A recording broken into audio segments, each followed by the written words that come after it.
السلام علیکم ناظرین، آپ دیکھ رہے ہیں دا واچ اور میں ہوں آپ کی میزبان ہمنا اشرف۔ ناظرین، ہم آج ایک ایسے مسئلے کے بارے میں بات کریں گے جس کا ہمیں زیادہ پتہ نہیں ہے۔ جیسے کہ ہم کوئی چیز خریدتے ہیں، جیسے آپ کوئی موبائل فون خریدتے ہیں اور وہ خراب نکل آتا ہے، کیا کوئی اس پہ لا فٹ کرتا ہے؟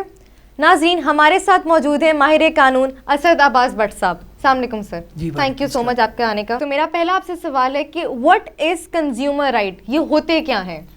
دیکھیں، کنزیومر جیسے کہ لفظ استعمال کیا گیا کہ خریدار جو ہے وہ کنزیوم کرنے والا کسی بھی پروڈکٹ کو، تو اس کے بارے میں ظاہر ہے ہمارے ملک میں لا موجود ہے۔ کمپیریٹیولی ایک نیا لا ہے کنزیومر پروٹیکشن ایکٹ 2005 کے اندر غالباً اس کا اطلاق شروع ہوا اور اس کو پروملگیٹ کیا گیا۔ اس کے اندر بڑی وسعت کے ساتھ ان چیزوں کو ٹیکل کیا گیا، لیکن بیسک جو بات تھی وہ یہی تھی کہ جو کنزیومر ہے اس کے رائٹ کو پروٹیکٹ کیا جائے۔ اب کنزیومر ہوتا کیا ہے؟ کنزیومر وہی جو بائی کرتا ہے چیز کو، جو obtain کرتا ہے۔ جیسے آپ مثال لے لیں، آپ موبائل خریدتے ہیں، آپ کپڑے خریدتے ہیں، آپ کوئی بھی ایسی پروڈکٹ خریدتے ہیں جس کے اندر کوئی ڈیفیکٹ نکل آتا ہے، تو آپ اکثر دیکھتے ہیں کہ جیسے موبائل کی اگر بات کی جائے اسپیسیفکلی، تو اس کے اندر آپ دیکھتے ہیں کہ آپ کو ایک وارنٹی کارڈ ملتا ہے۔ وارنٹی کارڈ کے اندر آپ دیکھتے ہیں کہ ٹرم اینڈ کنڈیشن جو ہے وہ لگی ہوتی ہیں، تو وہ آپ نے جب خریدا اور اس کے اندر اس کی خلاف ورزی نظر آئی تو آپ کنزیومر کورٹ میں جا کے اپنی درخواست جو ہے وہ فائل کر سکتے ہیں، جس کے اوپر کورٹ ایکشن لیتے ہوئے رسپونڈنٹ کو، جو مینوفیکچرر ہیں، ان کے سیل کرنے والے ہیں، ان کو بیچنے والے ہیں، ان کو بلا کے وہ اپنا اس کی داد رسی کی کوشش کرتے ہیں کنزیومر کی، کہ جو ان کو چیز بیچی گئی اور جن شرائط پر بیچی گئی کیا وہ اسی طرح سے تھی یا نہیں تھی۔ کیا ان کے کوئی اسپیسیفک کورٹس ہوتے ہیں؟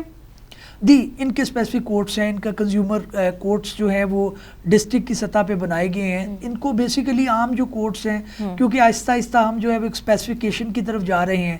پہلے کسی زمانے کے اندر یہی ہوتا تھا کہ آپ سول کورٹ کے اندر، ہماری جو ٹرائل کورٹ ہے اس کے اندر آپ کیس فائل کرتے تھے، لیکن اس کے اندر جو ہے اسپیسیفک ایک کورٹ جو ہے وہ ان کو اسپیسیفائی کر دیا گیا ہے، مختص کر دیا گیا ہے کہ صرف وہ کنزیومر پروٹیکشن ایکٹ 2005 کے تحت ہی مقدمات کی سماعت کرتے ہیں۔ ایسی کون سی چیزیں جو اس لا میں فٹ کرتی ہیں؟ دیکھیں، کنزیومر کے اندر آپ اپنی جو پروڈکٹس ہے اس کے اندر بے شمار چیزیں آ سکتی ہیں۔ جیسے میں نے آپ کو تذکرہ کیا کہ سروسز کی حد تک بھی یہ معاملہ رہا کہ آپ ڈاکٹر سے یا لائر سے سروسز لیتے ہیں، یا آپ دوسرے کسی جو ہے وہ سروسز لیتے ہیں، تو وہ اینٹیٹیز بھی یہاں پہ آ سکتی ہیں۔ صرف یہ نہیں ہے کہ آپ نے ایک خاص دکاندار جو ہے وہی اس کیٹیگری میں آئے گا، بلکہ اینٹیٹیز بھی آ سکتی ہیں۔ آپ شوز خریدتی ہیں، آپ کپڑے خریدتی ہیں، آپ اپنے گھر کا فرنیچر خریدتی ہیں، آپ دوسری جو پروڈکٹ خریدتی ہیں، تو وہ ساری اس کیٹیگری میں آ سکتی ہیں۔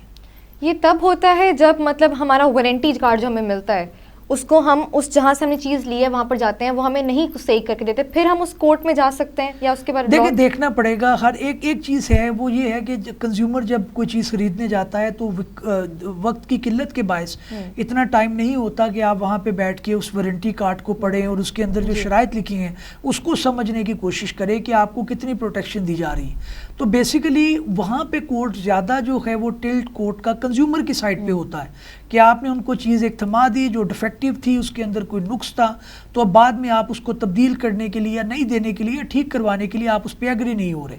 تو باقی جو مقدمات ہیں وہ سول عدالت میں چلتے ہیں، جہاں پہ پارٹیز کے پاس یہ ٹائم ہوتا ہے کہ مقدمے کو سمجھ کر اس کی شرائط کو دیکھتے ہوئے پھر وہ کوئی فیصلہ کریں۔ لیکن کنزیومر جو ہے وہ جو آپ ایک کہہ لیں کہ واک کر کے آپ جو کرتے ہیں کہ واک ان کسٹمر ہوتے ہیں، تو وہ بیسیکلی اس لا کی مقصدیت ہے کہ ان لوگوں کو پروٹیکٹ کیا جائے جو عام دکانوں پہ جا کر جو خریداری کرتے ہیں، اور وہاں پہ ان کے پاس جو ہے وقت کی اتنی قلت ہوتی ہے کہ وہ ساری چیزوں کو نہ سمجھ سکے، تو اس کے بعد ان کو پھر یہ پروٹیکشن جو 2005 کا ایکٹ ہے یہ وہ میسر کرتا ہے۔ ناظرین، بہت شکریہ پروگرام دیکھنے کا۔ اگر آپ کے ساتھ کوئی ایسا مسئلہ ہوا ہو خریداری کرتے ہوئے تو آپ ہمیں کامنٹ سیکشن میں بتا سکتے ہیں، ہم اپنے اگلے پروگرام میں اس کے بارے میں ضرور ذکر کریں گے۔